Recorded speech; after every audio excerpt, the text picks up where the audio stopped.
হানজালার গোসল হয়েছিল তৃতীয় আসমানে জমজমের পানিতে। হযরত হানজালা রাদিয়াল্লাহু তাআলা আনহু তিনি সদ্য বিবাহ করেছেন।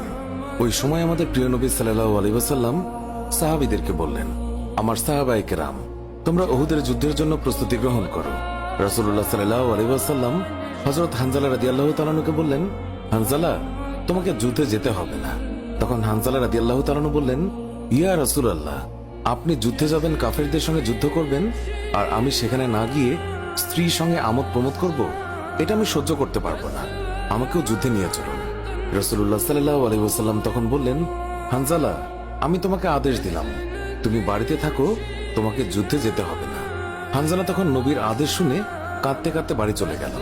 আমাদের প্রিয় নবী সাল্লাল্লাহু আলাইহি ওয়াসাল্লাম সাহাবীদেরকে নিয়ে যুদ্ধে চলে গেছেন। এদিকে সাহাবী হানজালা তার স্ত্রীর সঙ্গে রাত কাটানোর পর তার উপর গোসল ফরজ হয়ে গিয়েছে, তাই সে গোসল করতে গেছেন, পানি নিয়ে দাঁড়িয়েও গেছেন। এই সময় মদিনার গলি থেকে কেউ একজন চিৎকার করে বলছিলেন, মদিনার মুসলমানরা, তোমরা কার জন্য জীবিত থাকবে? তোমাদের প্রিয় নবীকে কাফের মুশরিকরা শহীদ করে দিয়েছে। এই কথা যেই মাত্র হানজালার কানে পৌঁছালো, তখনই তিনি পানির বালতি ফেলে দিয়ে তার স্ত্রীর কাছে গেল এবং তার স্ত্রীকে বলল, হে আমার স্ত্রী, তাড়াতাড়ি আমার তলোয়ারটা দাও। যে কাপুরুষরা আমার নবীকে শহীদ করেছে, যে কাফেররা বিশ্বনবী হযরত মুহাম্মদ সাল্লাল্লাহু আলাইহি ওয়াসাল্লামকে হত্যা করেছে, আমি তাদেরকে ছাড়ব না। আজ হয় তারা মরবে, না হয় আমি মরব। যে দুনিয়ায় নবী নেই, সেই দুনিয়ায় আমি বাঁচতে চাই না। দাও, আমার তলোয়ারটা দাও। তখন হানজালার স্ত্রী বললেন, আপনি আমার নবীর হত্যাকারীকে হত্যা করতে যাচ্ছেন? যান, আমি বাধা দেব না, আমার বাধা দেওয়ার অধিকার নেই। তবে আপনি দয়া করে গোসল করে পবিত্র হয়ে যান, কেননা আপনার উপর গোসল ফরজ হয়ে গিয়েছে। এছাড়াও আপনি যদি উহুদের ময়দানে শহীদ হয়েও যান, আমি কোনো দুঃখ করব না। উত্তরে হানজালা বললেন, না, যদি আমি গোসল করতে যাই, তবে আমার নবীর হত্যাকারীরা কিছু সময়ের জন্য হলেও বেঁচে থাকবে। এটা আমি হতে দিতে পারি না। আমার যেই দুনিয়ায় আমার নবী বেঁচে নেই, ওই দুনিয়ার পানি দিয়ে আমি গোসল করতে পারি না। এই বলে তিনি তলোয়ার নিয়ে চলে গেলেন। উহুদের ময়দানে তিনি অনেক কাফেরকে হত্যা করলেন। একসময় যুদ্ধ করতে করতে তিনি শহীদ হয়ে গেলেন।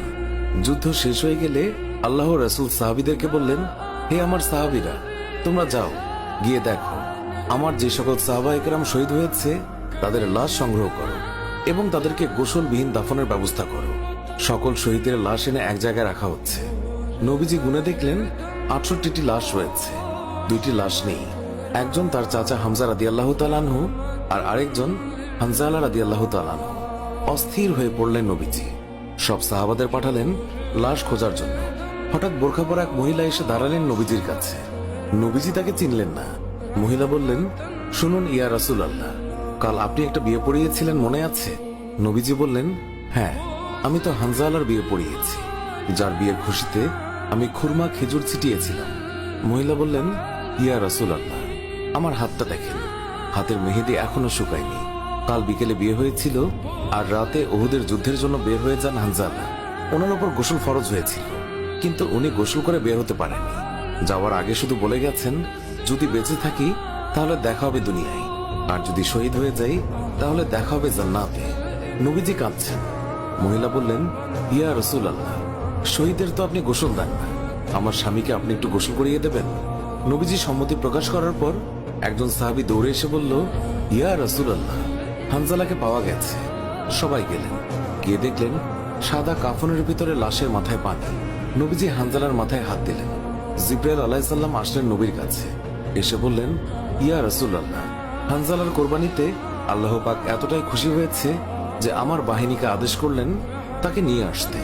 ইয়া রাসূলুল্লাহ, আমরা ফেরেশতারা তাকে তৃতীয় আসমানে নিয়ে জমজমের পানি দিয়ে গোসল করিয়েছি এবং তার শরীর থেকে যে সুগন্ধ পাচ্ছেন, এটা আল্লাহ পাকের বিশেষ খুশবু, মেশক আম্বর আতরের ঘ্রাণ। আমরাই ওনাকে কাফনের কাপড়ে আচ্ছাদিত করেছি। আল্লাহ তার প্রিয় মানুষকে কি পরিমাণ ভালোবাসেন, কি পরিমাণ সম্মানিত করেন, তা আমাদের পক্ষে কল্পনা করাও সম্ভব নয়। শহীদগণকে গোসলবিহীন দাফন করা হয় কারণ কিয়ামতের ওই কঠিন দিন যখন মহান আল্লাহ রাব্বুল আলামিন বিচারের জন্য বসে যাবেন, তখন এই সাহাবায়ে কেরাম আল্লাহর সামনে দাঁড়িয়ে যাবে। মহান আল্লাহ রাব্বুল আলামিন তাদেরকে জিজ্ঞাসা করবেন, বান্দারা, তোমাদের এই অবস্থা কেন?